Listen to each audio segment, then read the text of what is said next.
아멘. 오늘 우리 읽은 말씀 통하여서 내 하나님 여호와 앞에서 완전하라, 내 하나님 여호와 앞에서 완전하라 라는 제목으로 이 시간 우리 같이 하나님 말씀 받겠습니다. 모세는 광야에서 이스라엘 백성들을 인도하고 하나님의 모든 율법을 가르쳤습니다. 그리고 율법의 내용대로 같이 동일하게 살았습니다. 모세는 마지막 시간을 맞이하면서 자신이 가르쳤던 율법의 내용을 요약해 주었죠. 요약하고 정리해서 어떻게 해야 하는지, 어떻게 살아가야 하는지에 대한 핵심을 정리했습니다. 오늘 우리가 함께 본 신명기 18장도 이러한 율법의 핵심적인 내용을 담고 있죠. 그 중에서도 하나님과의 관계에 대해 어떠한 자세가 필요한지에 대해서 오늘 말씀은 조금 더 관심을 갖고 있습니다. 그 핵심이 바로 13절 말씀인데요. 우리 화면을 보시고 13절 말씀을 같이 읽겠습니다. 너는 내 하나님 여호와 앞에서 완전하라. 아멘. 모세는 이스라엘 백성들에게 하나님 앞에서 완전하라라고 이야기를 합니다. 완전하라라는 이 말을 히브리어에서 직역하면 흠없는 상태로 있어라라는 이야기입니다. 완전하라라고 하는 이 말은요, 기본 어금에서 파생된 말로 흠없다라고 하는 이 단어는 구약 성경에서 91번 사용되었습니다. 이 대표적인 표현이 있다면은 하나님께 제사 드릴 흠없는 양이라고 하는 표현입니다. 그래서 완전하라라고 하는 이 말은요, 하나님께서 세우신 기준에 부합하다라는 겁니다. 그리고 완전하게 충성하라라는 의미로 이해해야 합니다. 양을 한번 생각해 보시기 바랍니다. 양이 있는데 이 양을 하나님 앞에 제사 드리기 위한 양인지 어떤지는 우리가 검사를 해야 합니다. 그래서 하나님께서 원하시는 조건 그대로 어디가 다치지 않았어야 되고, 눈도 정상이어야 되고, 털도 전부 다 흰 1년 된 양을 하나님께 드려야 됩니다. 그 모든 걸 다 검사를 해야 되는 거죠. 왜냐하면 하나님이 그러한 기준을 주셨기 때문입니다. 그렇게 기준을 확인하는 겁니다. 제가 대학교 다닐 때 일인데요. 그때 이제 한참 노트북을 가지고 타자를 치는 것이 상당히 좀 유행했습니다. 지금은 노트북보다는 패드에다가 직접 쓰거나 아니면은 무선 키보드를 연결을 해서 이렇게 쓰는 사람들이 많습니다. 그런 유행을 따르다 보니까 저도 노트북이 너무 갖고 싶었습니다. 이게 아무리 손으로 쓴다 그래도 쓰다 보면은 오전 끝나고 오후 어느 정도 시간이 되면 손이 아프고 팔도 아프고 괜히 이런 핑계가 생기더라고요. 그래서 저도 좀 욕심이 났습니다. 그래서 밥을 굶게 되더라도 노트북을 꼭 사야 되겠다 해서 돈을 모았습니다. 그리고 그렇게 아껴서 모아가지고 친구와 같이 용산에 있는 그 전자상가에 갔습니다. 그곳에서 친구와 이렇게 노트북을 사면서 했던 작업이 있죠. 그거 뭐냐면은 박스를 개봉하고 그 노트북을 꺼내서 첫 부팅을 하죠. 그 다음에 화면에 빨간색, 검은색, 노란색, 파란색, 하얀색 등 단색을 띄어가면서 그 중에 불량 화소가 있는지 찾습니다. 그 당시 이제 나오던 이제 노트북들이 오늘날과 다르게 좀 LCD를 썼는데, LCD는 가끔 가다가 이 불량 화소라고 해가지고 색이 변하지 않는 부분이 있었습니다. 그래서 그것이 하나라도 있으면은 노트북에 잘못 샀다, 가치가 떨어지는 거 샀다, 고장난 거 샀다라고 하면서 다들 불평불만이 많은 시대였습니다. 그렇기 때문에 그것을 검사해서 그런 점이 하나라도 있는지 없는지 찾아야 됐습니다. 그 점이 있으면 뭐라고 하겠습니까? 불량이니까 바꿔달라고 이야기를 했죠. 그 판매하시는 분들은요, 그거 2-3개 정도까지는 정상입니다 라고 이야기를 해도 저처럼 돈을 아끼고 뭔가 사러 간 사람들 입장에서는 그 하나라도 있는 것 자체가 마음에 안 드는 거예요. 내가 이 돈을 어떻게 해서 모았고 그런 나만의 기준이 있었기 때문에 그걸 받아들일 수가 없는 거죠. 그런데 하나님께서도 마찬가지입니다. 하나님께서 우리에게 원하시는 것이 있다면 너희가 그런 흠이 하나도 없기를 원한다라는 겁니다. 그것이 완전하다라는 거죠. 이것은요, 우리가 처음부터 그렇게 타고났기 때문에 흠이 없다라는 의미가 아닙니다. 하나님께서 원하시는 이 완전하라, 흠이 없다라는 얘기는요, 하나님의 말씀에 비추어서 하나님 말씀대로 살지 못하는 것을 하나님의 말씀대로 살 수 있게 우리 삶을 바꾼다라는 의미입니다. 그것이 그래서 기준에 부합하다라는 거죠. 하나님께서 원하시는 그 기준에 대해서 우리가 불가능하다라는 이야기가 아니라 우리가 지금은 아니지만 하나님이 원하시는 그 모습이 되기 위해서 노력하는 것, 그것이 완전하라라고 하는 하나님의 모습이었습니다. 이러한 태도를 우리는 또 다른 말로 무엇이라고 표현하냐면 바로 믿음이다라고 부르게 됩니다. 창세기 17장 1절 말씀은 우리 화면을 보고 같이 읽겠습니다. 아브라함이 99세 때에 여호와께서 아브라함에게 나타나서 그에게 이르시되 나는 전능한 하나님이라 너는 내 앞에서 행하여 완전하라. 아멘. 75세 부르심을 받은 아브라함은 99세가 될 때까지 여전히 하나님 말씀에 100% 순종하는 사람은 아니었습니다. 그럼에도 여전히 아브라함은 하나님의 말씀을 순종하기 위해서 노력하고 있었고, 그리고 그 모습을 보시는 하나님께서는 너는 언젠가는 그 완전함에 이를 수 있다라는 말로 너는 그래서 완전하라라고 이야기를 하시는 거죠. 이것은요, 오늘날 우리에게도 마찬가지입니다. 우리가 하나님이 원하시는 대로 조금 더 나아가서 예수님의 모습 그대로 100% 닮아 있을까요? 네, 한 사람도 없을 겁니다. 그렇지만 우리의 지향점, 우리가 나아갈 될 방향은 바로 하나님 앞에서 완전함이고요, 예수 그리스도를 닮아가는 겁니다. 우리는 그것을 위해서 날마다 노력하고 있죠. 하나님께서 원하시는 그 모습에는요, 이런 이야기가 숨어 있습니다. 우리가 100% 순종하지 못하더라도 하나님과의 관계 속에서 하나님이 원하시는 일, 바로 하나님의 말씀에 순종하기 위해서 노력하고 있는가, 노력하고 있지 않은가라는 겁니다. 바로 하나님과의 관계가 지금 어떠하냐, 이것을 질문하고 있는 것이죠. 오늘 말씀도 완전하라라는 이야기를 통해서 하나님과 우리의 관계가 어떠한지에 대해서 우리가 조금 더 고민해 보기를 원합니다. 다시 한번 말씀드리지만 오늘 우리가 다 읽진 않았지만 오늘 신명기 18장은요 바로 이러한 하나님과 우리의 관계에 대해서 이야기하고 있습니다. 먼저 레위 사람과의 모습을 통해서 이야기하고 계십니다. 우리 1절 말씀을 같이 읽겠습니다. 레위 사람 제사장과 레위의 온 지파는 이스라엘 중에 분깃도 없고 기업도 없을지니 그들은 여호와의 화제물과 그 기업을 먹을 것이라.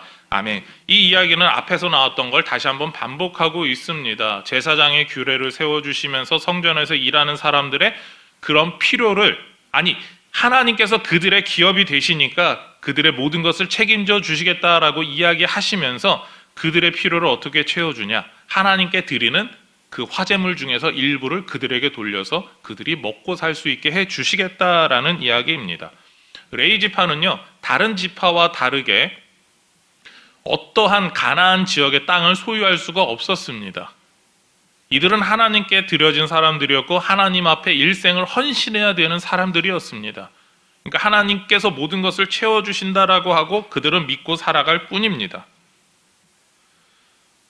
원래는요 이스라엘 지파 전체가 하나님으로부터 하나님 뜻에 가깝게 하나님 앞에서 제사하며 살아야 되지만, 그러나 속량한다 그러죠. 대신할 수 있는 사람을 세우는 것으로 하나님이 결정해 주셨습니다. 하나님 뜻대로 하나님 앞에 제사하며 하나님의 그 모든 것을 주관할 지파가 바로 레위 지파였고, 그 중에서도 아론의 가문이 하나님 앞에 대제사장으로서 그 일을 감당해야 했습니다. 그러니까 모든 레위 지파는요 하나님 앞에 예배하는 일, 제사 드리는 일에 전부 다 드려진 헌신된 사람들이었습니다.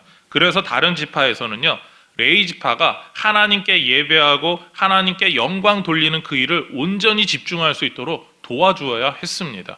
우리가 하지 못하지만, 우리가 할 수 없지만 저 사람이 대신 할 수 있도록 도와준다라는 개념이었던 거죠.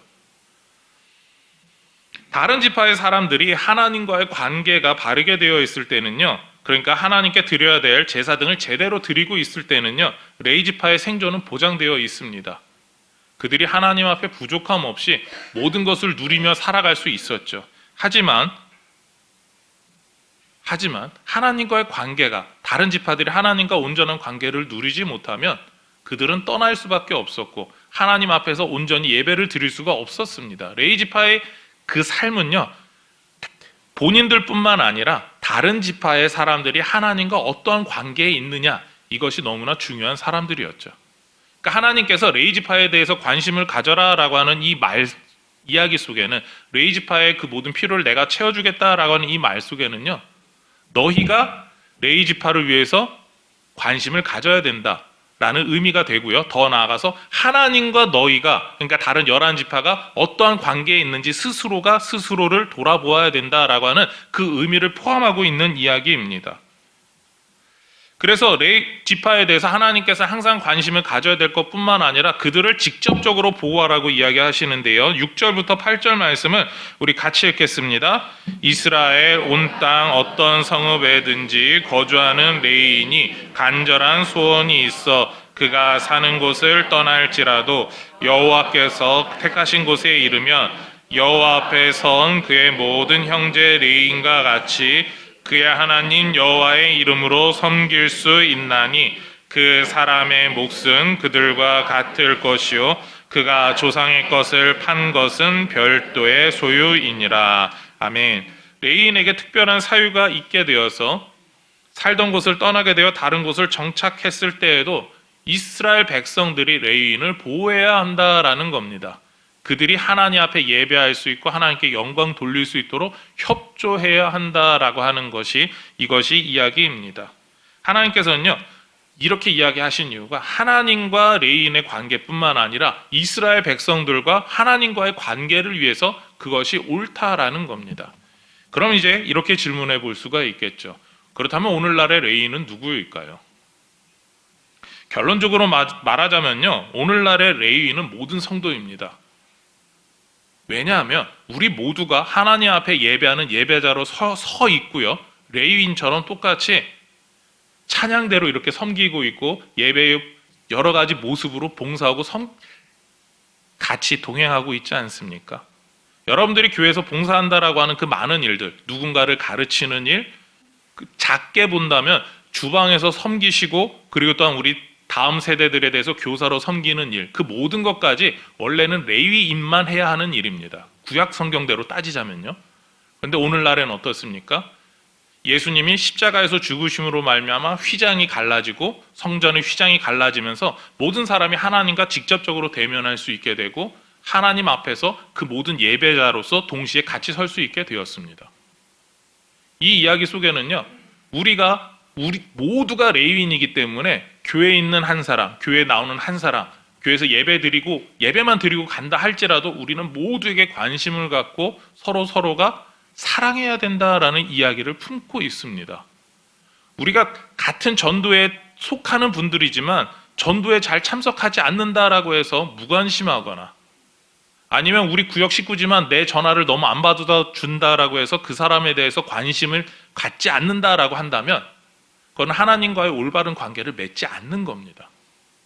오늘날에는요, 우리가 나와 무언가라도 이게 연관이 있어서 조금이라도 해야 될 우리 교회 지체라면, 소그룹에 속해 있다면, 더 나아가서 우리 인천중앙교회 안에 있는 어떠한 사람이든지 간에 그 사람이 서로 소외받지 않고 함께 예배할 수 있도록 돌아보는 것, 그것이 오늘날에는 참된 레위인을 섬기는 방법입니다.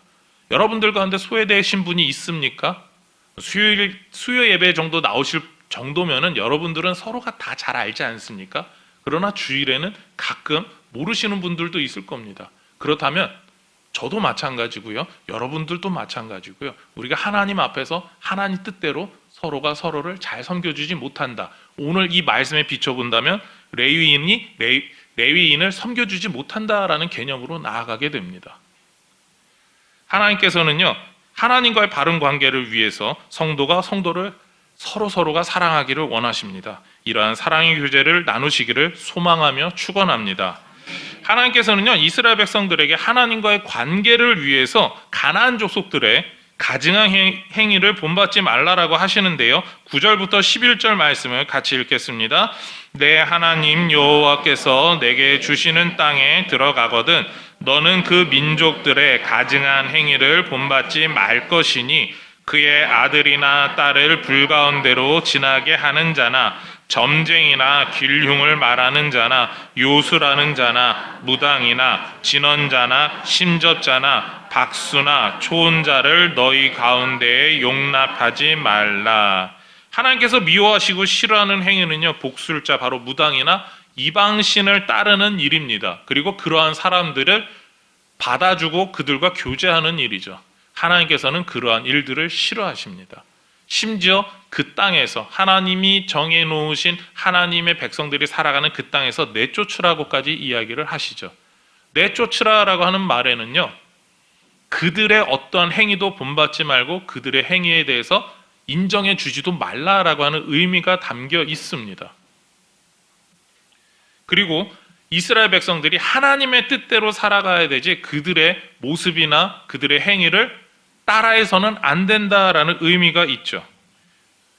우리 하나님의 백성들이 사는 방법이 정해져 있습니다. 그것은 하나님의 뜻이 무엇인지 구하고 하나님의 뜻을 알게 되면 그 뜻대로 살아가는 겁니다. 세상의 여러 가지 방법들이나 법칙이 아니죠. 그러나 복술자 등 우상이나 귀신을 따르는 이방 제사장들은요, 하나님 아닌 다른 신들을 섬기게 만듭니다. 복을 위해서, 잘됨을 위해서 그것들을 섬겨야 된다라고 이야기를 하죠. 그리고 진정한 왕이시고 우리 삶의 주인이신 우리 하나님을 멀리하게 만들어 버립니다. 그렇기에 하나님께서는 그런 일을 멀리하라고 하시죠. 그것이 12절 말씀에 강조되어 있는데요. 우리 12절 말씀 읽겠습니다. 이런 일을 행하는 모든 자를 여호와께서 가증히 여기시나니 이런 가증한 일로 말미암아 내 하나님 여호와께서 그들을 내 앞에서 쫓아내시느니라. 아멘. 우리도 스스로 멀리해야 되지만 하나님께서 그것을 먼저 없애주시겠다라고까지 이야기를 하고 있습니다. 우리의 삶에서 하나님의 뜻대로 살 수 있도록 하나님께서 그만큼 지켜주시고 보호해 주신다라는 이야기죠. 하나님을 하나님으로 섬기지 못하게 만드는 것을 하나님이 쫓아내시고 우리도 그렇게 해야 됩니다. 그 당시 사람들이 부와 명예와 승리와 농사를 위해서 여러 우상들을 만들고 섬겼다면 오늘날도 마찬가지죠.